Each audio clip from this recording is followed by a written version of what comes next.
నైవేద్యం అనగా దేవునికి సమర్పించేది అని అర్థం. అది ఆహారమే కానీ, వస్తువే కానీ, వ్యక్తే కానీ దేవునికి సమర్పించేదాన్ని నైవేద్యం అంటారు. దేవుని యొద్ద నుండి పొందుకున్న దాన్ని ప్రసాదము అంటారు. మన కీబోర్డ్ ప్లేయర్ పేరేంటి? వరప్రసాద్. పేర్లు వింటారు కదా. ప్రసాదం. ప్రసాదం అంటే దేవుని యొద్ద నుండి పొందుకున్నది. ఫస్ట్ సెషన్లో కొంత నేను చెప్పాను. ఈ సెకండ్ సెషన్లో అలాగే రాగల 2-3 వారాల్లో నైవేద్య బలి గురించి చెప్తాను. 23 సంవత్సరాలు అవుతుంది నేను సేవకొచ్చి. ఈ నైవేద్య బలిని గురించి ఎన్నడూ గతంలో విపులంగా నేను చెప్పలేదు. కామారెడ్డి మీటింగ్స్లో నైవేద్య బలి గురించి సంఘానికి తెలియచేయమని ఆత్మదేవుడు నన్ను ప్రేరేపించడాన్ని బట్టి ఈ వర్తమానాన్ని మోసుకొని మీ ఎదుట నిలవబడ్డాను. ఫస్ట్ సెషన్లో వాక్యం కూడా వినండి. అసలు నైవేద్య బలి ఎప్పుడు అర్పించారు? నైవేద్య బలి మనకు నేర్పే పాఠం ఏంటి? నైవేద్య బలిని అర్పించటానికి వాడినటువంటి దినుసులు, పదార్థాలు ఏంటి? చూడండి, లేవియాకాండం 2వ అధ్యాయం 1, 2, 3 వచనాలు. లేవియాకాండం, ఇశ్రాయేల్ చదువు.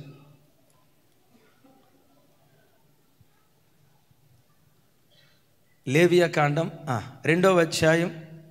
నాతో కలిసి అందరూ పెద్దగా చెప్పాలి. మీరు నోరు తెరిచి మాట్లాడుతూ ఉన్నప్పుడే, నేను ఏదైనా అడిగితే వెంటనే మీరు ప్రత్యుత్తరం ఇచ్చినప్పుడే వాక్యం మీ మైండ్లో ఫిక్స్ అవుతుంది. ఒట్టి ప్రేక్షకులుగా ఉండొద్దు. ఉత్తర ప్రత్యుత్తరాలు వాక్యం చెప్పేటప్పుడు జరగాలి. ఏం జరగాలి? ఒట్టి ఉత్తరమే రాస్తే అది చేరిందో లేదో ఎవరికి అర్థం కాదు. ఉత్తరానికి ఏవి రావాలి? నేను ఏదైనా మిమ్మల్ని అడిగితే మీరు నాకు ప్రత్యుత్తరం చెప్పాలి. అప్పుడు వాక్యం స్టాంప్ లాగా మీ హృదయంలో నాటబడునుగాక. నాతో కలిసి, ఒకడు యెహోవాకు నైవేద్యము చేయునప్పుడు అతడు అర్పించున్నది గోధుమ పిండి అయి ఉండవలెను. అతడు దాని మీద నూనె పోసి సాంబ్రాణి వేసి యాజకులకు అహరోను కుమారుల యొద్దకు దాన్ని తేవలెను. అందులో నుండి యాజకుడు తన చారతో చేరెడు నూనెయు చేరెడు గోధుమ పిండియు. ఎంత? చేరెడు అంటే శాంతాడంత కాదు తల్లి. చేరెడు అంటే ఇది కదా, అంతే కదక్క. చేరెడు గోధుమ పిండి, రైట్. చేరెడు నూనెయు దాని సాంబ్రాణి అంతయు తీసుకొని యెహోవాకు ఇంపైన సువాసన గల హోమముగా బలిపీఠము మీద అందులో ఒక భాగమును జ్ఞాపకార్థముగా దహింపవలెను. ఆ నైవేద్య శేషము అహరోనుకును అతని కుమారులకు ఉండును. యెహోవాకు అర్పించు హోమములలో అది అతి పరిశుద్ధము. అతి పరిశుద్ధుడా. విన్నారు కదా? పరిశుద్ధ గ్రంథమైన బైబిల్లో 5 బలులు ఉన్నాయి. ఈ 5 బలులన్నిటిలో అతి పరిశుద్ధమైన బలేదో తెలుసా? నైవేద్య బలి. ఏంటయ్యా 5 బలులు అంటారా? నంబర్ 1 దహన బలి, నంబర్ 2 నైవేద్య బలి, నంబర్ 3 సమాధాన బలి, నంబర్ 4 పాప పరిహారార్థ బలి, నంబర్ 5 అపరాధ పరిహారార్థ బలి. రైట్. ఎన్ని బలులు ఉన్నాయి పాత నిబంధనలో? పెద్ద బలులుగా పిలువబడుతున్న బలులు 5 బలులు. మొట్టమొదటి బలి పేరు అందరూ నోరు తెరిచి పెద్దగా చెప్పండి.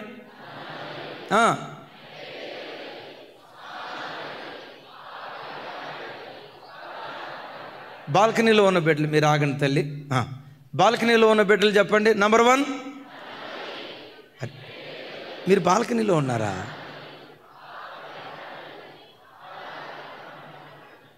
ఎన్ని బలులు? ఈ 5 బలులో యేసుక్రీస్తు వారు శిలువ మ్రాను మీద అనుభవించిన పంచ గాయాలకు గుర్తు. పంచ గాయాలకు గుర్తు. పాత నిబంధనలో కనపడుతున్న ఈ 5 బలులు రాగల కాలంలో యేసుక్రీస్తు వారు శిలువ మ్రాను మోసేటప్పుడు ఆయన అనుభవించబోయే పంచ గాయాలకు ఈ 5 బలులు సాదృశ్యంగా ఉన్నాయి. అయితే ఈ 5 బలుల్లో నైవేద్య బలి చాలా ప్రత్యేకమైంది. తతిమ 4 బలుల్లో రక్త ప్రోక్షణ ఉండేది. నైవేద్య బలిలో ఎక్కడ వెతికినా రక్త ప్రోక్షణ కనపడదు. నైవేద్య బలి అర్పించడానికి ఆ కాలంలో 4 దినుసులు వాడారు, అంటే 4 పదార్థాలు వాడారు. 3 మాటలు ఇప్పటికే విన్నాం. నైవేద్య బలిని గోధుమ పిండితో చేయాలి. నంబర్ 1 గోధుమ పిండి, నంబర్ 2 నూనె, నంబర్ 3 సాంబ్రాణి. ఆగాగా 4వది ఏమై ఉండొచ్చు? అయితే పొద్దున ఎవరో ఈనుండి ఉంటారు. అది జరిగింది తమ్ముడు. 4వది ఉప్పు. నీ ప్రతి నైవేద్యములో ఉప్పును చేర్చాలి అని అంటాడు. సో నైవేద్య బలి అర్పించేటప్పుడు దైవజనమ 4 రకాలైన దినుసులు వాడారు. ఆగండి అందరు నా వైపు చూడండి. ఎన్ని దినుసులు వాడారు? సిస్టర్ చెప్పండి. మొదటిది, 2, 3. బ్రదర్స్ చెప్పండి. మొదటిది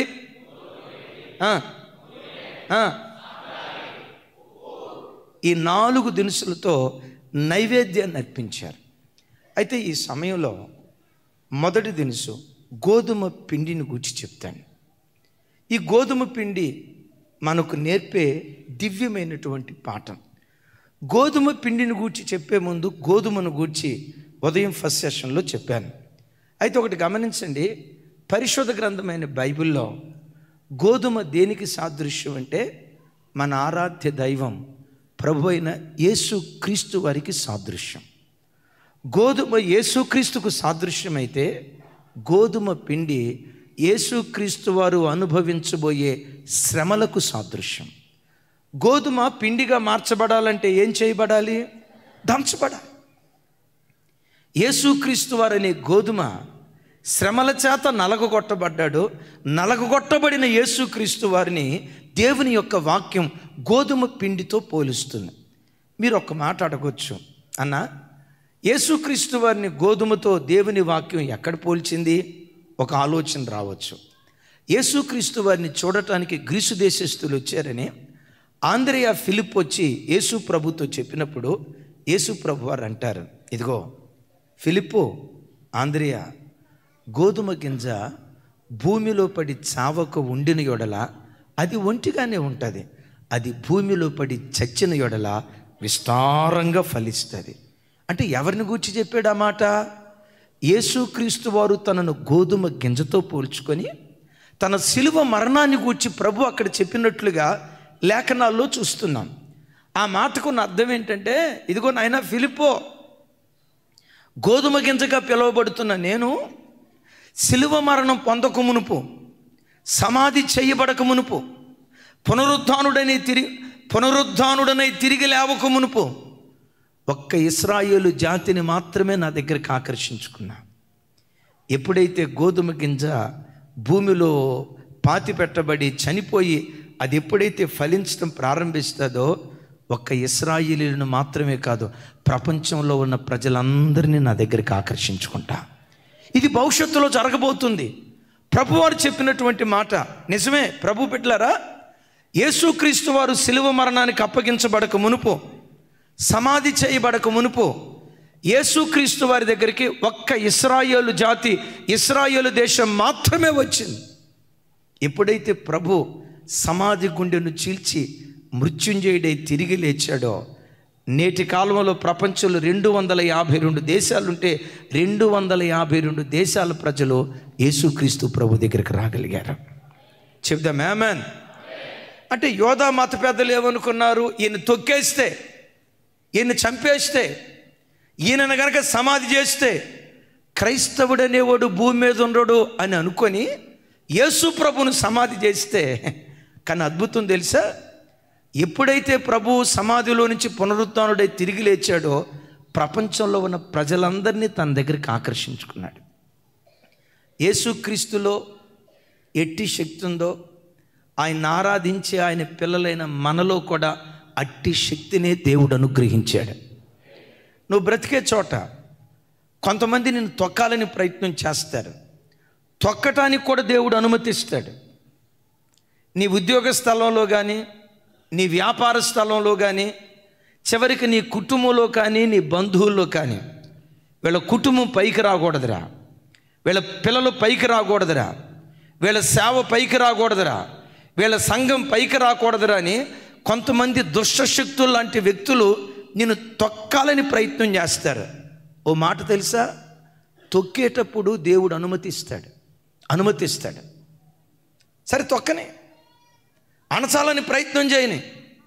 వారు తొక్కుతూ ఉన్నప్పుడు దేవుడు మౌనంగా ఉంటాడు, అనుమతినిస్తాడు. కానీ భవిష్యత్తులో ఏం జరుగుతుందో తెలుసా, ఎక్కడ తొక్కబడ్డావో అక్కడే ప్రభంజనులాగా దేవుడు నిన్ను లేవనెత్తటం ప్రారంభిస్తాడు.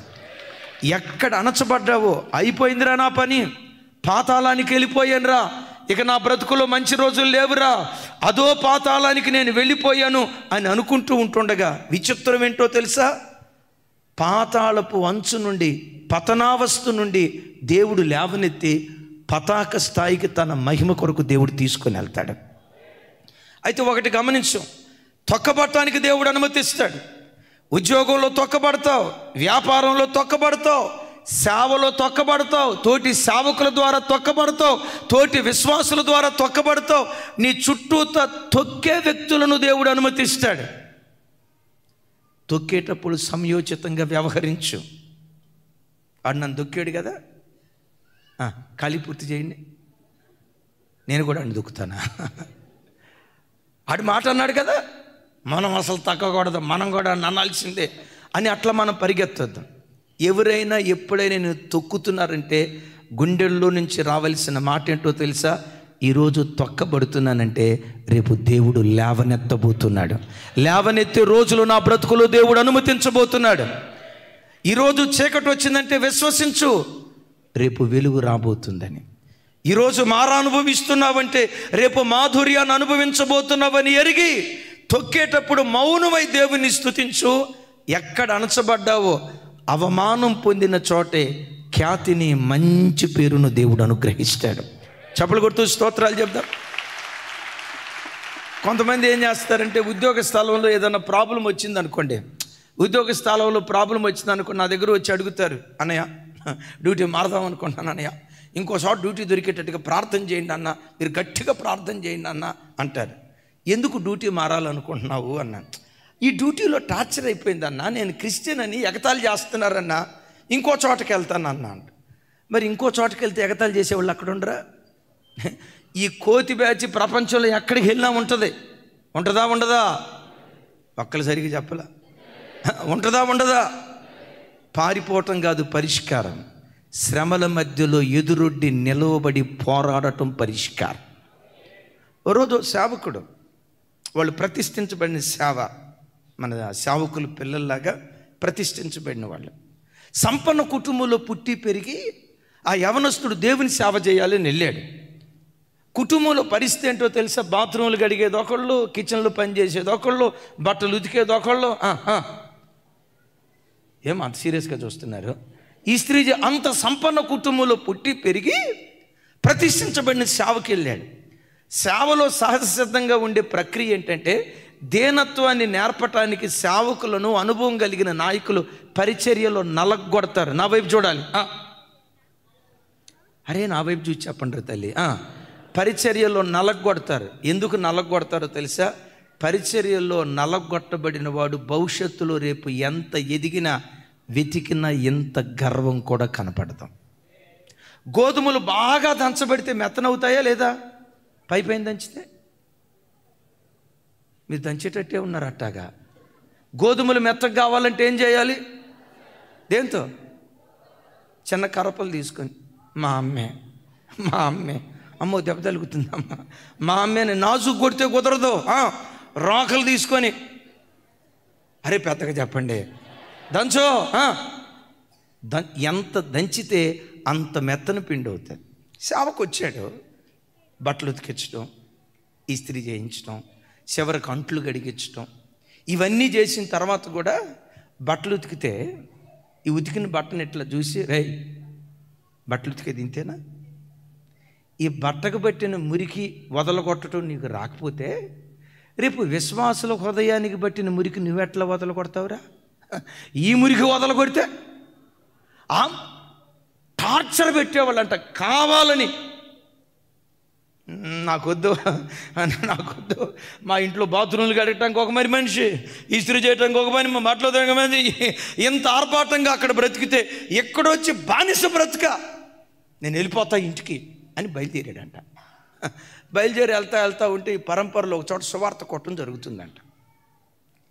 సరే వెళ్తున్నాం కదా, ఒకసారి 4 మాటలు విని వెళ్దాంలే అని చెప్పి ఆడికి వెళ్తే విచిత్రం తెలుసా, అక్కడ దైవజనుడు చెప్తున్నాడట, శారాదాసివైన హాగరు ఎక్కడి నుంచి బయలుదేరి సేవకుడు చెప్తూ అన్నాడట, నీ యజమానురాలైన శారా చేతి కింద నెత్తి మీదకి ఎక్కమన్నాడా? శారా చేతి కింద అణిగుండు అన్నాడంట. అని నాగటి మీద చెయ్యి పెట్టి వెనుతిరిగి చూచువాడు నా రాజ్యానికి పాత్రుడు కాదు. నా కాడి మీద చేయి పెట్టావు కదా, నా సేవ చేస్తానని వచ్చావు కదా, చావైనా బ్రతుకైనా యేసు క్రీస్తు కొరకు ఒక బానిసలాగా బ్రతుకుతానని నా నాగటి మీద చేయి పెట్టావు కదా. సమస్యల మధ్యలో పరిగెత్తొద్దు. ఎక్కడ సమస్య ఉందని అక్కడికి పారిపోవద్దు, అక్కడ సమస్య ఉందని ఇంకో చోటకి పారిపోవద్దు. సమస్య ఉన్న చోటే నిలవబడి ఈ సమస్యను ఎదుర్కోవటానికి కావలసిన ధైర్యం, ఈ శ్రమను భరించడానికి కావలసిన ఓర్పు, ఆ కృప నాకు దయచేయి. ఇది నువ్వు దేవుణ్ణి అడుగు. దేవుడు మాట్లాడితే దేవుడు మాట్లాడేవాడు అని బైబిల్లో చదివేనే కానీ నా వ్యక్తిగత జీవితంలో దేవుడు నాతో మాట్లాడాడని ఎక్కడి నుంచి పారిపోయాడో అక్కడికే వెళ్ళాడట. కొన్ని దినాలు అక్కడ పెరిగాడు. ఆ సేవకుని వేరే బ్రాంచ్ సంఘానికి పంపించారు. ఆయన అక్కడ అడుగు పెట్టక మునుపు 200 మంది 200 మంది ఉండేవాళ్ళట. పరిచర్యలో నలగొట్టబడి కొన్ని సంవత్సరాల తర్వాత ఆ సేవకుని అక్కడికి పంపిస్తే 200 మంది ఉన్న సంఘం 2000 సంఘంగా దేవుడు ఆశీర్వదించాడు. బాబు, నువ్వు ఎక్కడ అడుగు పెట్టిన పరిచర్య ఎందుకు ఇట్లా దీవించబడుతుంది? కొంతమంది అణచాలని ప్రయత్నం చేసినా, తొక్కాలని ప్రయత్నం చేసినా నేను పారిపోవటానికి ఇష్టపడలేదు. అక్కడే నిలవబడి సమస్యను ఎదుర్కోవటం నేను నేర్చుకున్నాను. దైవజనమా, యేసుక్రీస్తు అనే గోధుమ గింజను చంపి భూమిలో పాతిపెట్టి బైబిల్లో రాయబడి ఉంటుంది, అతని జీవము భూమి మీద నుండి తీసేసేద్దాం అని అనుకున్నారట. జీవాన్ని భూమి మీద నుండి తీసేద్దామని అనుకుంటే ఆ యేసుక్రీస్తు ఏమయ్యారో తెలుసా? అనేకులకు జీవాన్ని పోసే జీవదాతగా మారిపోయాడు ఆయన. చప్పలు కొట్టు, స్తోత్రాలు చెప్పు. అసలు ఈయన జీవాన్నే భూమి మీద నుండి తీసేద్దామని అనుకుంటే ఆయన జీవించి మనందరికీ జీవాన్ని పోసే జీవదాతగా ప్రభు మారాడు. బిడ్డలారా చూడండి, ఎక్కడైనా నేను తొక్కుతున్నారేమో కలవరపడకు, ఎగతాళి చేస్తున్నారేమో దిగులు పడకు. బ్రతుకంతా ఇట్లాగే తొక్కబడతానేమోనయ్యా, బ్రతుకంతా ఇలా ఎగతాళి చేయబడతానేమోనయ్యా, బ్రతుకంతా ఇలా అవమానమే అనుభవిస్తానేమోనయ్యా అని అనుకోకు. ఎంత కాలం దాచబడతావో అంత వెలుగులోనికి తీసుకొచ్చే దినాలు దేవుడు నీకు అనుగ్రహిస్తాడు.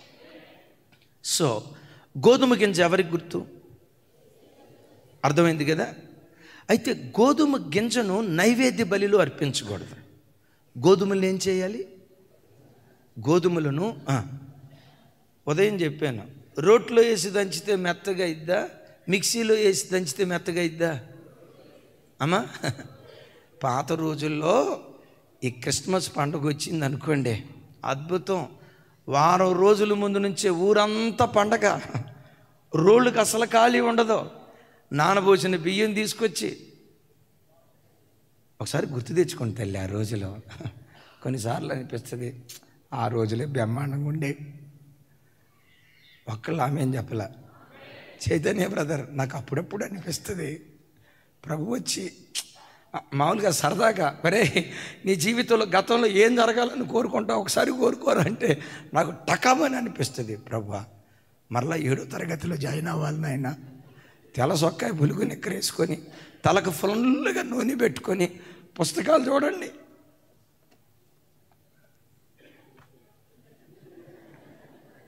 మా రోజుల్లో ఈ కాలంలో ఉన్నట్లుగా బ్యాగులు ఉన్నాయాక మొత్తం ఇంత ఎత్తు పుస్తకాలు. అసలు ఆ రోజులు గుర్తొస్తే ఇంకోసారి హై స్కూల్కి వెళ్తే ఎంత బాగుండో కదా అనిపిస్తుంది. రైట్. దైవజనమా, గోధుమలుగా తీసుకొచ్చి అర్పించకూడదు. గోధుమలు ఏం చేయాలి? దంచాలి. ఎక్కడ దంచాలి? రోటిలో దంచాలి. దంచబడుట దేని గుర్తో తెలుసా? శ్రమలతో నలగొట్టబడిన జీవితం. యేసుక్రీస్తు ఎవరు? దేవుని కుమారుడు. దేవుని కుమారుని శ్రమ పెట్టాలా? దేవుని కుమారుడికి శ్రమలు అవసరమా? దేవుని కుమారుణ్ణి దేవుడు శ్రమ పెట్టడానికి అనుమతించాడా? అనుమతించాడు. ఎందుకు యేసుక్రీస్తు వారిని శ్రమ పెట్టి శ్రమల పాఠశాల ద్వారా ప్రభు తీసుకొని వెళ్ళాడు? యేసుక్రీస్తు వారిని 3 రకాలుగా తండ్రి అయిన దేవుడు దంచాడు. నంబర్ 1 మనుషుల ద్వారా శ్రమ. నంబర్ 2 సాతాను ద్వారా శ్రమ. నంబర్ 3 తండ్రి అయిన దేవుని ద్వారానే యేసుక్రీస్తుకు శ్రమలు వచ్చాయి. ఎందుకు ఇంతగా శ్రమపరచబడ్డాడు? హెబ్రీయులకు రాసిన పత్రిక, అందరూ మీ బైబిల్ తెరవండి. హెబ్రీయులకు రాసిన పత్రిక 2వ అధ్యాయం 10వ వచనం 11వ వచనం నాతో కలిసి చెప్పండి. ఎవని నిమిత్తము సమస్తమును ఉన్నవో, ఎవని వలన సమస్తమును కలుగుచున్నవో ఆయన అనేకులైన కుమారులను మహిమకు తెచ్చుచుండగా, ఇక్కడి నుంచి పెద్దగా చెప్పండి, వారి రక్షణ కర్తను శ్రమల ద్వారా సంపూర్ణునిగా చేయుట ఆయనకు తగును. పరిశుద్ధపరచు వారికిని పరిశుద్ధపరచబడు వారికిని అందరికిని ఒక్కటే మూలం. Rule is rule. అబ్బా, ఇంకోసారి చెప్పండి. అన్న చెప్పాలి. Rule is rule for all. అందరికీ ఒకటే నియమం. యేసుక్రీస్తుకు ఒక నియమం ఉందట. యేసుక్రీస్తు వారికి ఒక నియమం, మనకి ఇంకొక నియమం కాదు. యేసుక్రీస్తు నియమం ఏదో అదే మన నియమం అయ్యింది. అందరూ చెప్పండి గట్టిగా ఆమేనని. యేసుక్రీస్తు ఏ మార్గం గుండా వెళ్ళాడో మన మార్గం కూడా అదే. యేసుక్రీస్తును తండ్రి అయిన దేవుడు నడిపించిన దారే క్రైస్తవ సంఘాన్ని కూడా అదే దారి గుండా నడిపించాలని తండ్రి అయిన దేవుడు ఆశపడుతున్నాడు. ఇంతకీ యేసుక్రీస్తు వారిని నడిపించింది పూల బాటలో నడిపించలేదు తండ్రి, ముళ్ళ బాటలో నడిపించాడు. శ్రమల బాటలో నడిపించాడు. సిలువ బాటలో నడిపించాడు. వింటున్నారు ఈ మాట? క్రైస్తవ్యం జనమా, క్రైస్తవ్యం ఏ ఒక్క నాటికి పూల బాట కాదు, ఇది ముండ్ల బాట. క్రైస్తవ్యం ఏ ఒక్క నాటికి సుఖ సౌఖ్యాలు అనుభవించేది కాదు, శ్రమలతో నిండుకున్న జీవితం క్రైస్తవ జీవితం.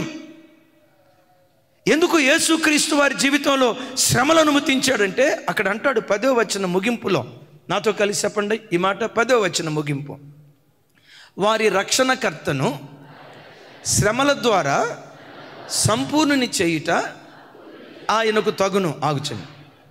వారి రక్షణకర్తను. నా వైపు చూసి సమాధానం చెప్పండి. మన రక్షణకర్త ఎవరు? మన రక్షణకర్తను తండ్రి అయిన దేవుడు సంపూర్ణుని చేశాడట. దేని ద్వారా? సంపూర్ణమైన పాఠశాలలో జాయిన్ చేశా, పర్ఫెక్షన్ అనే యూనివర్సిటీలో జాయిన్ చేశా? నో. వాక్యం వినిపించా? కాదు. పరిశుద్ధాత్మ కుమ్మరించా? లేదు. అలా రాయబడలేదు. ఏమని రాస్తుంది? వారి రక్షణకర్తను శ్రమల ద్వారా సంపూర్ణుని చేశాడు. క్రైస్తవునికి శ్రమలు వచ్చేది నాశనం చేయటానికి కాదు, సంపూర్ణపరచటానికి శ్రమలు దేవుడు అనుమతిస్తాడు. లోకస్తులకి మనకున్న ప్రత్యేకత ఏంటో తెలుసా? లోకస్తులకు శ్రమలు వస్తాయి, మనకు శ్రమలు వస్తాయి. లోకస్తులు శ్రమల బాట గుండా వెళ్తారు, మనం శ్రమల బాట గుండా వెళ్తాం. అయితే మనకొచ్చే శ్రమల్లో ఉన్న ప్రత్యేకత ఏంటో తెలుసా?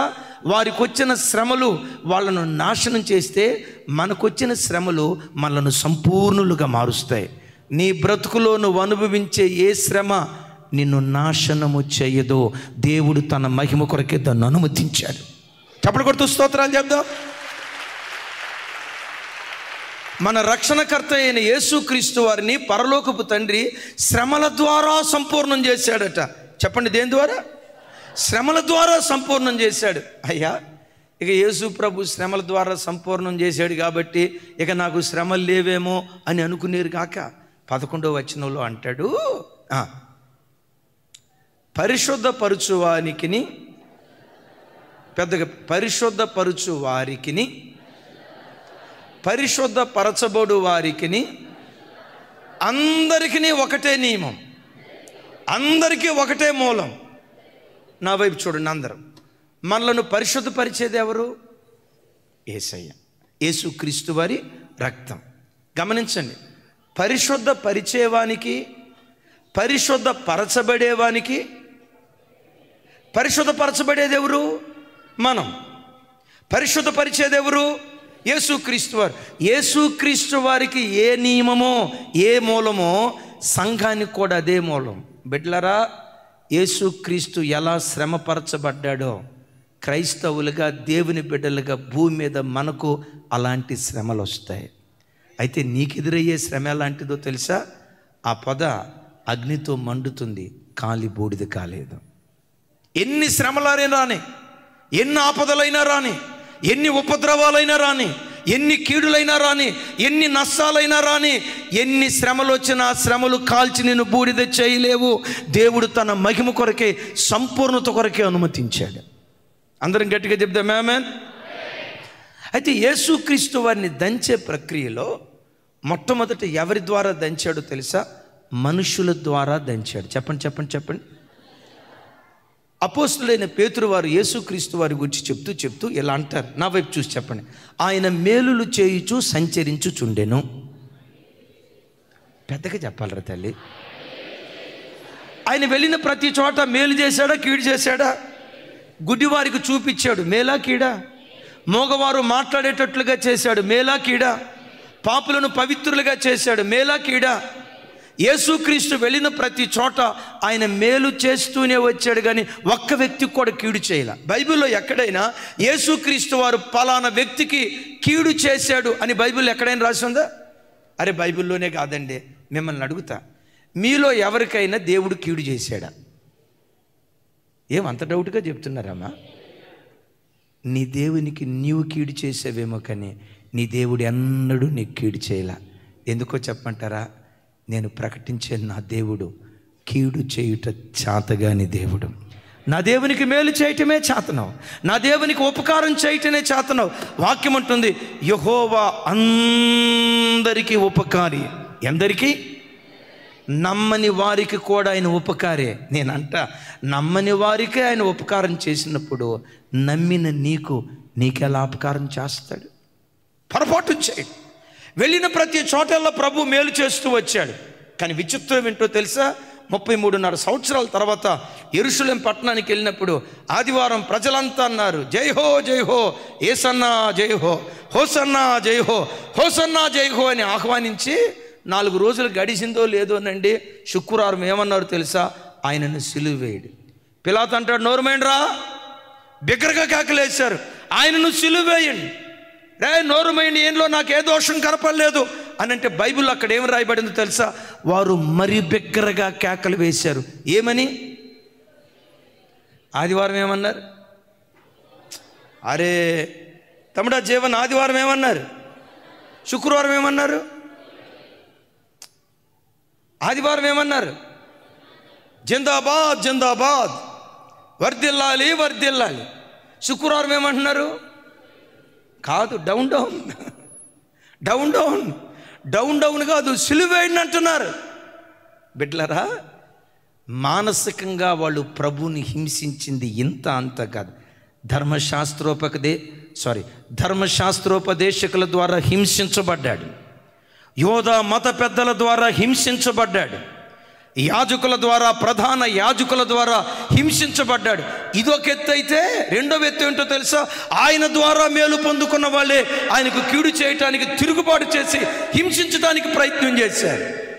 వీటన్నిటికి మించి మానని గాయం ఏంటో తెలుసా? ప్రభు ఎవరిని నమ్మైతే ఈ ఆర్థిక విషయాలు అప్పగించాడో, నమ్మిన ఇస్కరియోతు యోధానే యేసయ్యను 30 వెండి నాణేలకు అమ్మేశాడు. ఇంత ఘోరమైన ప్రక్రియ జరుగుతున్నా ఒక్కళ్ళ మీద కూడా నోరు పారేసుకోకుండా శిలువ మీద అంటారు, తండ్రి వీరేమి చేయుచున్నారో వీరెరుగరు గనుక వీరిని క్షమించండి అని చేతులెత్తి వారిని క్షమించి తన ఆఖరి శ్వాస విడిచినట్లుగా లేఖనాల్లో చూస్తూ ఉన్నాం. దైవజనమా, యేసుక్రీస్తు వారి జీవితంలో శ్రమ పెట్టే మనుషులు ఎలా ఎదురయ్యారో సంగమా నా వైపు చూడండి. నువ్వు మంచిదానివైనా, నీ ప్రవర్తన మంచిదైనా, యోగ్యురాలిగా దేవుని సన్నిధిలో నువ్వు బ్రతుకుతున్నా, నీ చుట్టూతా సూటిపోటి మాటలతో హింస పెట్టే వ్యక్తులు నీ బ్రతుకులో ఎదురవుతారు. ఎందుకు వాళ్ళని అనుమతించాడో తెలుసా? నిన్ను మెత్తని పిండిగా మార్చడానికి. ఒక్కళ్ళు సరిగా చెప్పలా. ఏమన్నాను? ఇప్పుడు గోధుమ మెత్తని పిండి కావాలంటే ఏం కావాలి? రోకలితో. ఏ రోకలి? మనుషులని రోకలితో దంచుతాడు. అమ్మా, భర్తే కొన్నిసార్లు రోకలైపోతాడు. రోకలతో దంచేటప్పుడు పోతా, మా పుట్టింటికి పోతా, మా ఎట్లాంటి దరిద్రపు మాటలు అనొద్దు. ప్రభా, ఓర్చుకునే శక్తి దయచే, భరించే శక్తి దయచే, నన్ను మెత్తని పిండిగా మార్చటానికే, నన్ను మెత్తని పిండిగా మార్చటానికే రోకలుగా నా భర్తను చేసావయ్యా. దంచనే. దంచేది నువ్వు నాశనం అవటానికి కాదు, మహిమ కలిగిన పాత్రగా మార్చటానికి దేవుడు అనుమతిస్తాడు. ఇంకో మాట చెప్తాను, నీ మోచేతి నీళ్ళు త్రాగిన వాడే నీ వెనక గోతులు తవ్వుతూ ఉంటాడు. దేవుడు అనుమతిస్తాడు. నీ ద్వారా ఉపకారం పొందుకున్నవాడే, నీ ద్వారా మేలు పొందుకున్నవాడే, నీ ద్వారా లబ్ధి పొందుకున్న వ్యక్తి చివరికి నీ గుంటలు తవ్వే వ్యక్తిగా మిగిలిపోతాడు. ప్రభా, ఎందుకు ఇలా చేసావు? ప్రభు దగ్గరికి వెళ్ళయ్యా, నేను వాడికి అంత మేలు చేశానయ్యా, వాడు నాకు ఎంత కీడు చేశాడయ్యా, నువ్వేమయ్యా అసలు నువ్వు చూస్తున్నావా లేదని ప్రభు దగ్గరికి వెళ్తే అంటాడు. ప్రభు అంటాడు, ఒరే నీకే కాదురా, నాకు కూడా ఇస్కరియోతు అట్లాగే చేశాడురా, నేను నడిచిన దారిలోనే నువ్వు వెళ్తున్నావు. ఒక్కళ్ళు ఆమెం చెప్పలా. ఏమన్నాను? ప్రభా, వాడు అట్లా నీ మోసం చేశాడయ్యా, వాడు గోతులు తవ్వాడయ్యా, నా ద్వారా ఉపకారం పొందుకొని, మీ భాష చెప్పమంటారా, నా ఉప్పు తిని, నా పప్పు తిని చివరికి వాడే నా గోతులు తవ్వుతున్నాడయ్యా అని అంటే ప్రభు చూసి, చూడు ఇజ్రాయేలీయుడురా, మన తలకాయ మీద చేయబెట్టి తల దూవుతా, ఏడు కాసేపు ఏడవక నాయన పర్వాలేదు, ఓర్చుకొని ఆయన అంటాం. ప్రభు అంటాడు, నవ్వుతా, వరి పిచ్చోడా, నీకే కాదురా, నాకు కూడా ఎదురైంది, మరి నా బాధ ఎవరికి చెప్పుకునేది? దంచాడు మనుషులతో. ఎందుకో తెలుసా? నాశనం చేయాలని కాదు, మెత్తని పిండిగా మార్చాలని. చప్పలు కొడుతూ దేవునికి స్తోత్రాలు చెప్దాం. ఆమెన్. రెండవది, దేని ద్వారా రైట్ యేసుక్రీస్తు వారిని మాత్రమే కాదు, దెసలోనియ సంఘంతో అపోస్తలుడైన పౌలు వారు భలే చక్కటి మాట అంటారు. దెసలోనికి రాసిన మొదటి పత్రిక 2వ అధ్యాయం 14వ వచనం. దెసలోనికి రాసిన మొదటి పత్రిక. తమ్ముడు చదువు రాజు ఇజ్రాయేల్. అవును సహోదరులారా, యోదయాలో నడుచుకుని వారైతిరి, వారు యూదుల వలన అనుభవించినట్టి శ్రమలే మీరును మీ సొంత దేశస్థుల వలన అనుభవించుచుంటిరి. చప్పలు కొడుతూ స్తోత్రాలు చెప్దాం. అందరు నా వైపు చూడండి. దెసలోనియ సంఘంతో అంటాడు, దెసలోనియ సంఘమా, యోదయాలో ఒకప్పుడు సంఘం ఉండేది, ఇప్పుడు ఉందనుకోండి అంటాడు ఆయన. యోదయాలో సంఘం ఉంది. యోదయాలో ఉన్న సంఘాన్ని యూదులు హింసించారట. యోదయాలో ఉన్న సంఘాన్ని యూదులు ఎలా హింసించారో, దెసలోనియాలో ఉన్న సంఘాన్ని కూడా ఆ దేశస్థులు, దెసలోనికయ దేశస్థులు హింసిస్తున్నారు. భయపడకండి, వాళ్ళకేది జరిగిందో మీకు అదే జరుగుతుంది, క్రీస్తు అడుగుజాడలను మీరు వెంబడిస్తున్నారు అంటాడు. వినారా? దెసలోనియా సంఘాన్ని దెసలోనికయ దేశస్థులు ఎలా హింసించారో. అయ్యా, మరలా నా వైపు చూడండి. యోదయాలో ఉన్న సంఘాన్ని యోధా దేశస్థులు ఎలా హింసించారో భరత గడ్డలో బ్రతుకుతున్న మనలను కూడా, అందరూ కాదు, కొందరు ఈ దేశస్థులు మనల్ని హింసిస్తారు. దీని నుదుట బొట్టు కూడా లేదు, దీనికి చేతులు గాజులు కూడా లేవు, మొండమోపిదైపోయింది. భర్త బ్రతికొండగానే భర్తను చంపేసింది, నోటికొచ్చినట్టు మాట్లాడతారు, సూటిపోటి మాటలతో హింసిస్తూ ఉంటారు. నేనంట వాళ్ళను దేవుడే అనుమతించాడు, దేవుడే అనుమతించాడు. అయితే ఎంతమందిని అనుమతించినా, నిన్ను నాశనం చేయాలని ఎంతమంది ప్రయత్నం చేసినా, నీ లోపటున్న కృపేంటో తెలుసా? వారు శ్రమ పెట్టబడిన కొలది వర్ధిల్లసాగిరి. చెప్దాం ఆమేన్. ఎన్ని శ్రమలు నీకు ఎదురవుతాయో, మనుషుల ద్వారా ఎంత హింసను అనుభవిస్తావో అంతగా వృద్ధి పొందే కృపదేవుడు అనుగ్రహించునుగాక. రెండవ శ్రమ, రెండవది దేని ద్వారా దంచుతాడంటే సాతాను ద్వారా దంచుతాడు. వినండి మాట, సాతాను ద్వారా దంచుతాడు. అందరు చూడండి, యేసుక్రీస్తు ప్రభువారిని సైతాను గాడు శోధించాడా లేదా? అరే గట్టిగానండి. యేసు ప్రభువారిని సైతాను గాడు శోధించబోయేటప్పుడు దేవుడు వచ్చి, సైతాను గానా, యేసు నామములో పో అన్నాడా? అనుమతించాడు. యోబు జీవితంలో యోబును దేవుడు శ్రమ పెట్టాడా? సైతాను గాడు శ్రమ పెట్టాడా? సైతాను గాడు శ్రమ పెట్టడానికి దేవుడు అనుమతించాడు. అయితే సైతాను గాడు మన జీవితంలో ప్రవేశించడానికి దేవుని అనుమతి లేకుండా వాడు అడుగుపెట్టాడు. సుమి, యోబును శ్రమ పెట్టాడు, దంచాడు. ఎలా దంచాడు? ఒకప్పుడు సంపన్న స్థితిలో ఉన్నవాడు, తూర్పు దిక్కునున్న ప్రజలందరిలో మిక్కిలి ధనవంతుడు. ఇప్పుడు ఏమైపోయాడో తెలుసా? తూర్పు దిక్కునున్న జనులందరిలో అతి అతి అతి దరిద్రుడిగా, పేదవాడిగా మారిపోయాడు. కొన్నిసార్లు ఆర్థిక పరిస్థితులు తలకిందులవుతాయి. నువ్వు భక్తిగా బ్రతికినా కలవరపడకు. పేదరికం ద్వారా శ్రమపరిచాడు. యోబును రోగం ద్వారా శ్రమపరిచాడు. మూడో మాట చెప్పమంటారా? మరణం ద్వారా కూడా శ్రమపరిచాడు. క్రైస్తవ జనమా, నేను దేవుని కొరకు బ్రతకాలి, దేవుని మార్గంలో నడవాలని నీవెంత ప్రయత్నం చేసినా, కొన్ని సందర్భాలలో సాతానుగాడు నిన్ను శ్రమపరచడానికి దేవుడు అనుమతిస్తాడు. సైతానుగాడు పేదరికం ద్వారా శ్రమపరుస్తాడు, రోగం ద్వారా శ్రమపరుస్తాడు, కొన్నిసార్లు మరణం ద్వారా శ్రమపరుస్తాడు. నీవేం చేయాలో తెలుసా? పేదరికం ద్వారా శ్రమపరిచేటప్పుడు, పేదరికం ద్వారా నేను పతనం చేయాలని ప్రయత్నం చేసేటప్పుడు ఒకరోజు వస్తుంది, గిన్నె నిండి పొంగి పొర్లేటట్లుగా నా దేవుడు నన్ను ఆశీర్వదిస్తాడు. దరిద్రుడైన నన్ను ఐశ్వర్యవంతునిగా మార్చడానికే కపాలమని అర్థమిచ్చే గొల్గతా పర్వతం మీద నా దేవుడు దరిద్రునిగా మారాడు. ఆయన కృప ఏ రోజైనా ప్రత్యక్షమై ఈ పెంట కుప్పల మీద నుంచి తప్పకుండా నన్ను పైకి లేవనెత్తుతుంది. లేవనెత్తబడి రోజు ఒకటి తప్పకుండా నా బ్రతుకులో వస్తుంది.